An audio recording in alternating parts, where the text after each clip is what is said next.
طواف میں ہر ہر قدم پر نیکیوں کی بہتات ہوتی ہے۔ چنانچہ سیدنا حضرت عبداللہ ابن عمر رضی اللہ تعالیٰ عنہما نبی اکرم صلی اللہ علیہ وسلم کا ارشاد نقل فرماتے ہیں، آپ صلی اللہ علیہ وسلم نے فرمایا، ما رفع رجل قدما ولا وضعها الا كتب له عشر حسنات وحط عنه عشر سیئات ورفع له عشر درجات۔ امام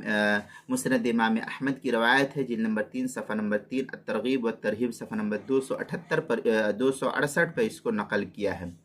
طواف میں ہر قدم اٹھانے اور رکھنے پر 10 نیکیاں لکھی جاتی ہے اور 10 برائیاں مٹائی جاتی ہیں اور اس کے 10 درجات بلند کیے جاتے ہیں۔ اسی طریقے سے ایک اور طویل حدیث کے اندر یہاں یہ بحث نقل کی گئی ہے، ایک طویل حدیث حضرت ابو ہریرہ رضی اللہ تعالیٰ عنہ کی، کہ نبی اکرم صلی اللہ علیہ وسلم نے ارشاد فرمایا، من طاف بالبیت سبعا ولا يتکلم الا بسبحان اللہ والحمد للہ ولا الہ الا اللہ واللہ اکبر ولا حول ولا قوۃ الا باللہ محیت عنہ عشر سیئات وکتب له عشر حسنات ورفع له بها عشر درجات ومن طاف فتکلم وهو في تلك الحال خاض في الرحمة برجليه كخائز الماء برجليه۔ یہ ابن ماجہ کی روایت حدیث نمبر 2957، الترغیب والترہیب صفحہ نمبر 269 پر اس کو نقل کیا گیا ہے۔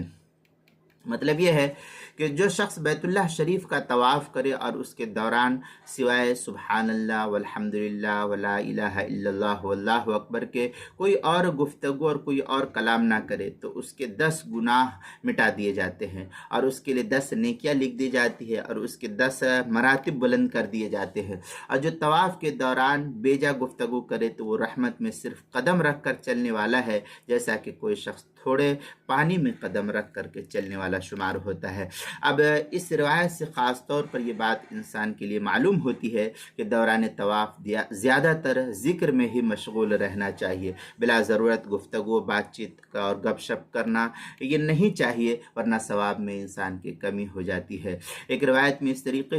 طریقے سے بھی نبی اکرم صلی اللہ علیہ وسلم کا فرمان نقل کیا گیا ہے کہ طواف کے دوران جو شخص گفتگو کرے تو اسے صرف خیر ہی کی گفتگو کرنی چاہیے۔ یہ روایت ترمذی کی ہے، حدیث نمبر 260 پر نقل کی ہے، الترغیب والترہیب صفحہ 269 پر نقل کیا گیا ہے۔ اس سب کا خلاصہ اس طریقے سے ہے کہ طواف بڑی نفع بخش اور اجر و ثواب والی عبادت ہے۔ مکہ معظمہ کے زمانے قیام میں کثرت سے طواف کا اہتمام انسان کو رکھنا چاہیے۔ ایک روایت میں ہے کہ جو شخص بیت اللہ شریف کا 50 مرتبہ طواف کرتے وہ گناہوں سے ایسے پاک ہو جاتا ہے جیسے آج ہی ماں کے پیٹ سے پیدا ہوا ہو۔ یہ روایت ترمذی شریف حدیث نمبر 866 پر نقل کی گئی ہے اور الترغیب والترہیب صفحہ 269 پر نقل کیا گیا ہے۔ اس کے علاوہ اور بھی متعدد باتیں نقل کی گئی ہے طواف کے سلسلے میں۔ طواف کی عبادت میں خاص طور پر ایک عاشقانہ شان پائی جاتی ہے کہ زائر حرم لبیک لبیک کی صدائیں جو لگاتے رہتے ہیں کہ دیوانہ وار یہ صدائیں لگا رہا ہے اور محبوب حقیقی کے گھر کے چکر لگانا شروع کر دیتا ہے اور اس کے پیش نظر محبوب کی رضا کے حصول کے علاوہ اور کوئی چیز نہیں ہوتا ہے۔ گویا کہ وہ مجنون کی زبان میں کہتا ہے، امر علی الدیار دیار لیلا اقبل ذل جدار وذل جدارا وما حب الدیار شغفن قلبی ولكن حب من نزل الدیارا،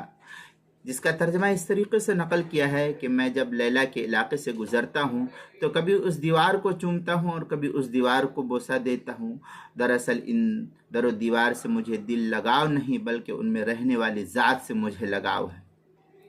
تو کچھ انسان کے لیے بھی اسی طریقے کے جذبات ایک طواف کرنے والے کے لیے ہوتے ہیں کہ اللہ کی محبت میں ذکر و اذکار تسبیح تحمید کے ورد کے ساتھ